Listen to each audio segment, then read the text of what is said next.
আকাশবাণী কলকাতা স্থানীয় সংবাদ পড়ছি সুদীপ বসু। প্রথমে বিশেষ খবর। 3 দিন বিরতির পর বিধানসভায় চলতি বাজেট অধিবেশন আজ থেকে আবার শুরু হচ্ছে। প্রধানমন্ত্রী ইন্টার্নশিপ স্কিমের জন্য কলকাতায় একটি সহায়তা কেন্দ্র স্থাপন করবে কেন্দ্রীয় সরকার। পথ দুর্ঘটনার কারণ বিশ্লেষণ করে পুনরাবৃত্তি ঠেকাতে এবং ক্ষতিপূরণের প্রক্রিয়ায় গতি আনতে রাজ্য সরকার বিশেষ কমিটি গঠনের সিদ্ধান্ত নিয়েছে। ইফতারের অনুষ্ঠানে যোগ দিতে মুখ্যমন্ত্রী মমতা ব্যানার্জি আজ ফুরফুরা শরীফ যাচ্ছেন। সুপ্রিম কোর্টে আজ আরজিকর মামলার শুনানি। রাজ্যের কয়েকটি জেলায় গত সন্ধ্যায় ঝড় বৃষ্টির প্রেক্ষিতে কিছুটা স্বস্তি মিললেও আগামী 2 দিন তাপমাত্রার বিশেষ হেরফের হবে না বলে জানিয়েছে আবহাওয়া দপ্তর। আসছি বিস্তারিত সংবাদে। 3 দিন বিরতির পর আজ রাজ্য বিধানসভার বাজেট অধিবেশনের ফের শুরু হচ্ছে। আজ প্রথমার্ধে প্রশ্নোত্তর, উল্লেখ পর্ব এবং দ্বিতীয়ার্ধে পুর নগর উন্নয়ন দপ্তরের আগামী অর্থবর্ষের বাজেট বরাদ্দের উপর আলোচনা হবে। আগামীকাল বিদ্যালয় ও উচ্চশিক্ষা দপ্তরের বাজেট নিয়ে 3 ঘণ্টা আলোচনার কার্যসূচি রয়েছে। বুধবার স্বাস্থ্য পরিবার কল্যাণ দপ্তর এবং বৃহস্পতিবার অর্থ বিল ও ব্যয় বরাদ্দ সংক্রান্ত বিলের ওপর আলোচনা হবে। প্রধানমন্ত্রী ইন্টার্নশিপ স্কিম PMIS এর জন্য কলকাতায় একটি সহায়তা কেন্দ্র স্থাপন করবে কেন্দ্রীয় সরকার। কর্পোরেট বিষয়ক মন্ত্রক এবং বণিক সংঘ CII এর যৌথ উদ্যোগে এটি গড়ে উঠবে। CII বর্তমানে 47টি মডেল কেরিয়ার সেন্টার পরিচালনা করে। তারাই PMIS সেলগুলিকে একত্রিত করে প্রার্থীদের প্রয়োজনীয় দিশানির্দেশ দেবে। উল্লেখ্য, কেন্দ্রীয় অর্থমন্ত্রী নির্মলা সীতারামন আজ প্রধানমন্ত্রী ইন্টার্নশিপ স্কিম PMIS এর জন্য একটি বিশেষ অ্যাপ্লিকেশন চালু করতে চলেছেন। এই উদ্যোগের লক্ষ্য হল প্রকল্পটিতে অংশগ্রহণ বৃদ্ধি এবং আবেদন করার প্রক্রিয়া আরও সহজতর করা। প্রার্থীরা 31শে মার্চ পর্যন্ত প্রধানমন্ত্রী ইন্টার্নশিপ স্কিমের জন্য আবেদন করতে পারবেন। পথ দুর্ঘটনার কারণ বিশ্লেষণ করে পুনরাবৃত্তি ঠেকাতে এবং ক্ষতিপূরণের প্রক্রিয়ায় গতি আনতে রাজ্য সরকার বিশেষ কমিটি গঠনের সিদ্ধান্ত নিয়েছে। রাজ্য ও জেলা স্তরে এই কমিটি গঠন করা হবে। পূর্ত, স্বাস্থ্য, পরিবহন, পুলিশ আধিকারিক এবং বীমা সংস্থার প্রতিনিধিরা কমিটিতে থাকবেন। প্রতিটি জেলায় জেলা শাসকের নেতৃত্বে একই রকম কমিটি তৈরি করা হবে। কলকাতা পুর এলাকায় KMD এর একজন সদস্যকে কমিটিতে রাখার সুপারিশ করা হয়েছে। আগামী আর্থিক বছরের প্রথম থেকে এই কমিটি কাজ শুরু করবে বলে পরিবহন দপ্তর জানিয়েছে। প্রতি মাসে নিয়ম করে বৈঠকে বসা হবে। পথ দুর্ঘটনায় আহত অথবা নিহতদের পরিবারকে যাতে দ্রুত ক্ষতিপূরণ দেওয়া যায় সে বিষয়ে উদ্যোগী হবে এই কমিটি। ইফতারের অনুষ্ঠানে যোগ দিতে মুখ্যমন্ত্রী মমতা ব্যানার্জি আজ ফুরফুরা শরীফ যাচ্ছেন। উন্নয়ন প্রসঙ্গে ভাঙড়ের বিধায়ক তথা ফুরফুরা শরীফের পীরজাদা নওশাদ সিদ্দিকীর সঙ্গে মুখ্যমন্ত্রীর সাম্প্রতিক বৈঠকের প্রেক্ষিতে এই সফর তাৎপর্যপূর্ণ বলে মনে করা হচ্ছে। রমজান মাস উপলক্ষে ফুরফুরা শরীফে সরকারি উদ্যোগে ইফতার সমাবেশের আয়োজন করা হয়েছে। পাশাপাশি এই সফরে পীরজাদা তোহা সিদ্দিকীর সঙ্গেও মুখ্যমন্ত্রীর বৈঠক হতে পারে। প্রসঙ্গত, তৃণমূল কংগ্রেস ক্ষমতায় আসার পর এই নিয়ে তৃতীয়বার মুখ্যমন্ত্রী ফুরফুরা শরীফ যাচ্ছেন। নতুন রাজ্য সভাপতি নির্বাচনের জন্য বিজেপি প্রস্তুত। কেন্দ্রীয় নেতৃত্ব এই ব্যাপারে শেষ কথা বলবে বলে জানিয়েছেন রাজ্য বিজেপি সভাপতি তথা কেন্দ্রীয় শিক্ষা প্রতিমন্ত্রী সুকান্ত মজুমদার। বিধাননগরে গতকাল দলীয় কার্যালয়ে উচ্চ পর্যায়ের এক সাংগঠনিক বৈঠক অনুষ্ঠিত হয়।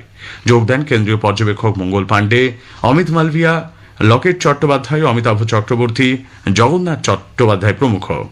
রাজ্যের বর্তমান রাজনৈতিক পরিস্থিতি, বিজেপির সাংগঠনিক বিভিন্ন বিষয় নিয়ে বৈঠকে আলোচনা হয়েছে। এ প্রসঙ্গে বিজেপি নেত্রী লকেট চট্টোপাধ্যায় বলেন, দেশের অন্যান্য অংশের সঙ্গে এ রাজ্যেও বিজেপির সাংগঠনিক নানা প্রক্রিয়া চলেছে। এদিনের বৈঠক তারই অঙ্গ।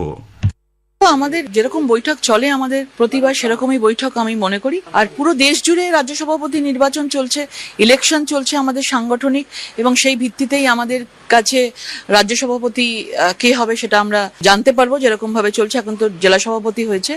আর আমাদের কর্মীরা সবসময়তেই রেডি আছে। আমরা একের পর এক ইলেকশন যখন লড়ছি তখন পুরো 100% দিয়েই লড়ি। এদিকে কেন্দ্রীয় স্বরাষ্ট্রমন্ত্রী তথা বরিষ্ঠ বিজেপি নেতা অমিত শাহ এ মাসের 29 তারিখ কলকাতায় আসতে পারেন।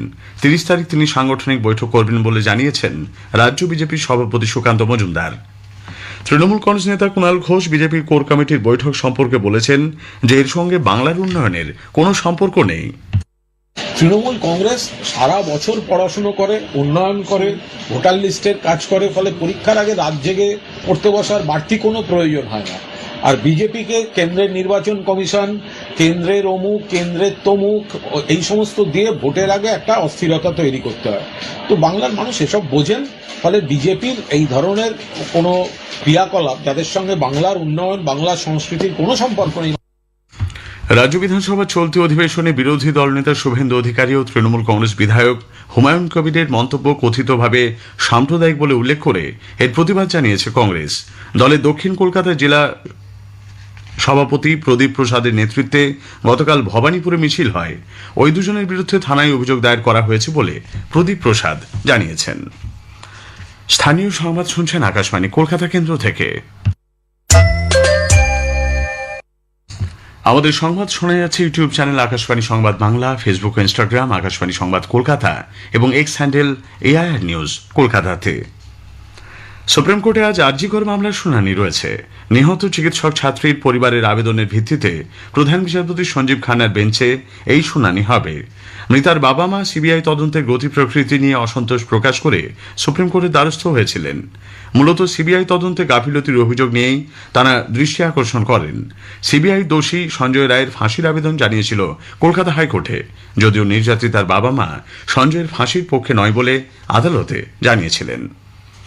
কলকাতা হাইকোর্টের বিচারপতি জয়মাল্য বাগচি আজ সুপ্রিম কোর্টের বিচারপতি হিসেবে শপথ নেবেন। প্রধান বিচারপতি সঞ্জীব খান্না তাকে শপথ বাক্য পাঠ করাবেন।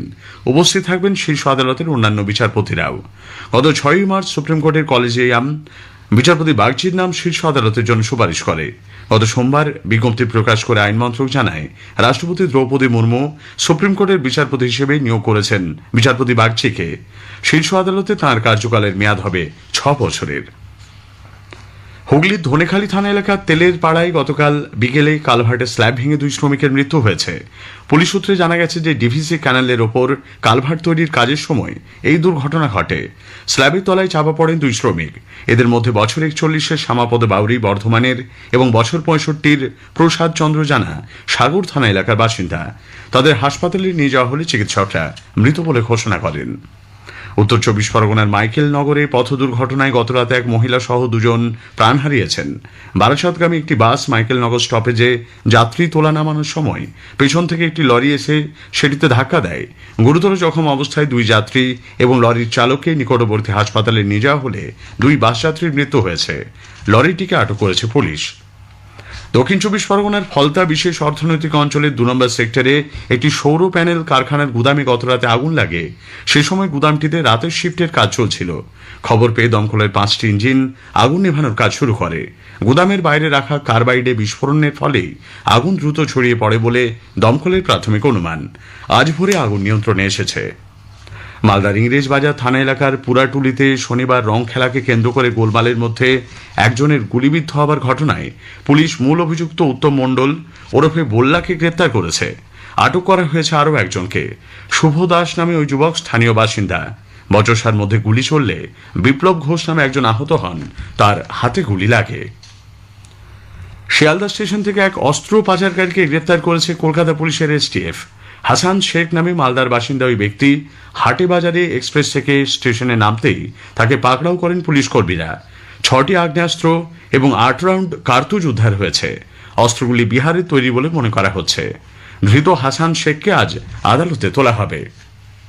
রাজ্যের কয়েকটি জেলায় গত সন্ধ্যায় ঝড় বৃষ্টির প্রেক্ষিতে তাপপ্রবাহ থেকে কিছুটা স্বস্তি মিললেও আগামী 2 দিন তাপমাত্রার বিশেষ হেরফের হবে না বলে জানিয়েছে আলিপুর আবহাওয়া দপ্তর। তবে 18 তারিখের পর তাপমাত্রা কিছুটা হ্রাসের সম্ভাবনা বলে জানিয়েছেন আবহবিদ সৌরীশ বন্দ্যোপাধ্যায়।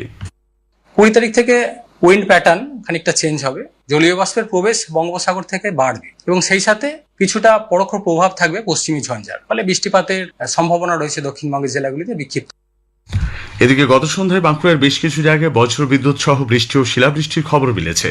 পূর্ব বর্ধমান, উত্তর 24 পরগনা, হাওড়া, মেদিনীপুরের বেশ কিছু জায়গাতেও গতকাল 2-1 পশলা বৃষ্টি হয়। উত্তরবঙ্গের বেশিরভাগ জেলাতেই রয়েছে বিক্ষিপ্ত বৃষ্টির পূর্বাভাস। কলকাতায় আজ সকালে সর্বনিম্ন তাপমাত্রা রেকর্ড করা হয়েছে 25.2 ডিগ্রি সেলসিয়াস, যা স্বাভাবিকের চেয়ে 1.6 ডিগ্রি বেশি। সর্বোচ্চ তাপমাত্রা 35 ডিগ্রির আশেপাশে থাকার সম্ভাবনা।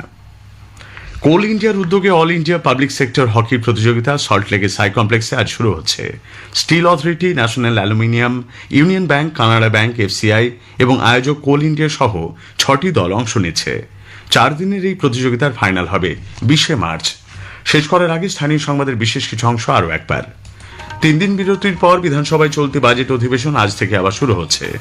প্রধানমন্ত্রী ইন্টার্নশিপ স্কিমের জন্য কলকাতায় একটি সহায়তা কেন্দ্র স্থাপন করবে কেন্দ্রীয় সরকার। সুপ্রিম কোর্টে আজ আরজিকর মামলার শুনানি। স্থানীয় সংবাদ শেষ হলো, এরপর খবর 9:15 মিনিটে।